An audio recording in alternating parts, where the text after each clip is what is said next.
السلام علیکم ناظرین، میرے چینل انفو ہب میں آپ سب کو خوش آمدید۔ آج مورنگا پہ بات ہوگی جس کو سوہانجنا کہتے ہیں۔ یہ درخت اپنے بے پناہ فوائد اور خواص کی وجہ سے معجزاتی یا کرشماتی درخت بھی کہلاتا ہے۔ سوہانجنا جنوبی ایشیا مطلب پاکستان، انڈیا، بنگلہ دیش اور مشرق بعید کے ممالک میں عام طور پہ، جبکہ افریقہ کے بھی کئی ممالک میں یہ پایا جاتا ہے۔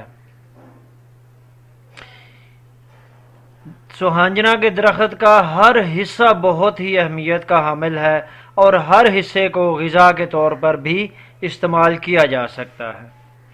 سوہانجنا کے بیج سے نکلنے والا تیل خوراک میں بھی استعمال ہوتا ہے۔ اس کے علاوہ پرفیوم اور ہیئر کیئر پروڈکٹ میں بھی استعمال ہو سکتا ہے۔ انڈیا اور افریقہ کے کئی علاقوں میں سوہانجنا کو بطور غذا استعمال کیا جا رہا ہے تاکہ غذائی قلت کو پورا کیا جا سکے۔ کھانے کے لحاظ سے اگر بتائیں تو اس کے بیج کو، سوہانجنا کا بیج جبکہ ابھی وہ نرم ہو تو اس کو وہ دال کی طرح پکایا جاتا ہے۔ اس کے علاوہ اس کی پھلیاں جو ہیں اس کا سالن پکایا جاتا ہے۔ بیج اگر سخت ہو جائے تب بھی اس کو، جیسے ہم مٹر پکاتے ہیں، مٹر کی طرح اس کو پکایا جاتا ہے، اور جو پتے ہیں اس کے، اس کو بالکل اسی طرح پکایا جاتا ہے جس طرح ہم پالک پکاتے ہیں۔ معاف کیجیے گا۔ ادویاتی خواص کے حساب سے بات کریں تو سوہانجنا فائدہ مند ہے انیمیا میں یعنی خون کی کمی میں۔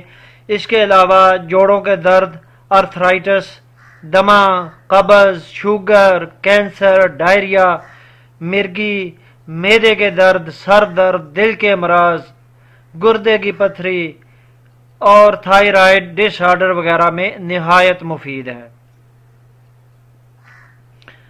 تو یہ انتہائی فائدہ مند اور لاجواب اور بے مثال درخت ہے۔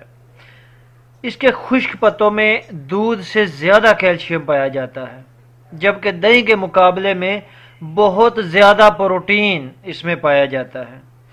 پالک کے مقابلے میں 25 گنا زیادہ اس میں آئرن یعنی کہ فولاد پایا جاتا ہے،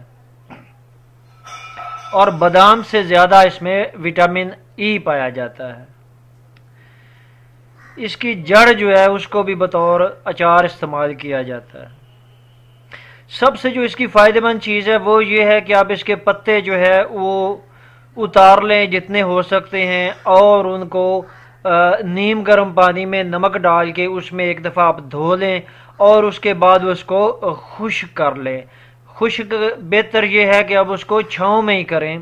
تو جب یہ پتے خشک ہو جائیں تو ان کو مل کے ہاتھ کے ساتھ اس کا ایک سفوف سا بنا لیں، پاؤڈر سا بنا کے تو اس کو رکھ لیں۔ وہ آپ 1 سے 3 چمچ روزانہ اگر اپنی غذا کا حصہ بنا لیں تو بے شمار بیماریوں سے آپ بچ سکتے ہیں۔ دودھ پلانے والی مائیں اگر روزانہ اس کا جو سفوف، جیسا کہ میں نے آپ کو بتایا ہے، اس کے 3 چمچ اپنی غذا میں شامل کر لیں تو دودھ میں کمی نہیں ہوتی۔ اور ہر طرح کی جو دردیں وغیرہ ہے جسم میں، اس کے لیے آپ اس کا استعمال اپنی غذا میں لازمی طور پہ کریں۔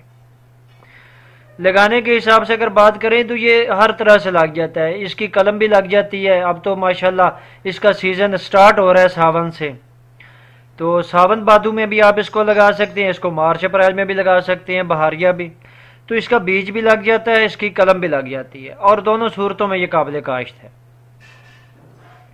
تو یہ تھی آج کی ویڈیو سوہانجنا مورنگا کے کچھ خواص کے بارے میں۔